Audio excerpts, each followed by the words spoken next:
పెద్ద పస లేకుండా ఉండదని గుర్తించి తెలుగుదేశం పార్టీ ఇలాంటి తప్పుడు వార్తల్ని ప్రచారం చేస్తూ ఉన్నారు.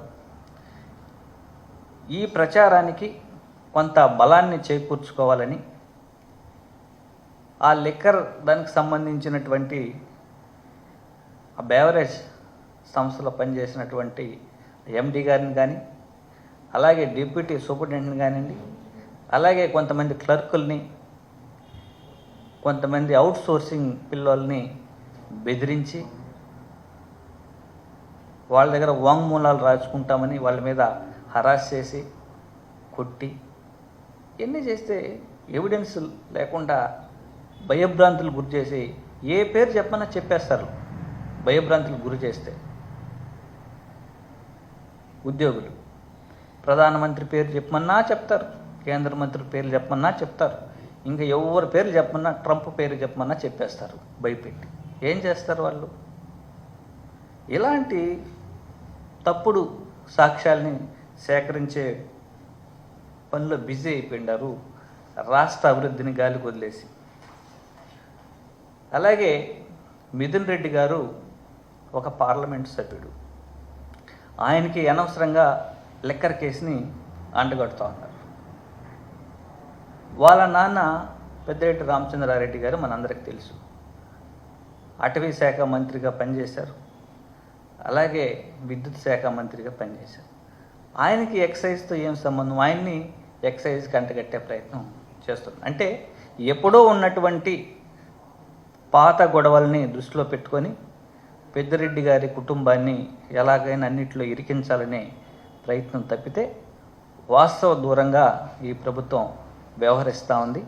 కక్షపూరితంగా వాళ్ళకి కావలసిన విధంగా సాక్ష్యాల్ని సేకరించుకునే పనిలో బిజీగా ఉంది, భయపెట్టి చిన్నపాటి ఉద్యోగాలను భయపెట్టి. అలాగే రాజ్ కసిరెడ్డి గారు, ఈయన్ని కూడా అనవసరంగా ఈ వ్యవహారంలోకి లాగుతున్నారు. ఆయన నలుగురు ఐటీ సలహాదారుల్లో ఆయన కూడా ఒకరు. 2 సంవత్సరాలు అతని పదవీకాలం పూర్తయిన తర్వాత మళ్ళీ ఎక్కడ ఈ విజయవాడ ఛాయల్లో కూడా కనపడింది లేదు. అనవసరంగా మళ్ళీ ఆయన్ని లేనిపోని వ్యక్తి లాగడం మనం చూస్తూ ఉన్నాం ప్రత్యక్షంగా.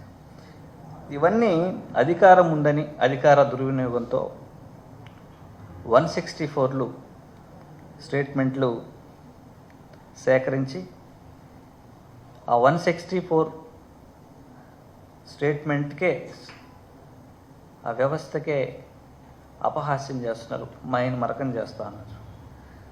అసలు ఈ లిక్కర్ స్కామ్కి సంబంధించి చాలా రకాలైనటువంటి అనుమానాలు ఉన్నాయి. మద్యం ఎక్కువ అమ్మితే లంచాలు ఇస్తారా? అలాగే రాష్ట్ర వ్యాప్తంగా మద్యం తక్కువ అమ్మితే లంచాలు ఇస్తారా? అలాగే పర్మిట్ రూములు, మద్యం షాపులు ఇబ్బడిమబ్బడిగా పెంచేసి బెల్ట్ షాపులతో సహా ఎక్కువకి పర్మిషన్లు ఇస్తే లంచాలు ఇస్తారా? వాటన్నిటిని రద్దు చేసి ప్రైవేటు వ్యక్తులతో ప్రమేయం లేకుండా ప్రభుత్వం అమ్మితే లంచాలు ఇస్తారా?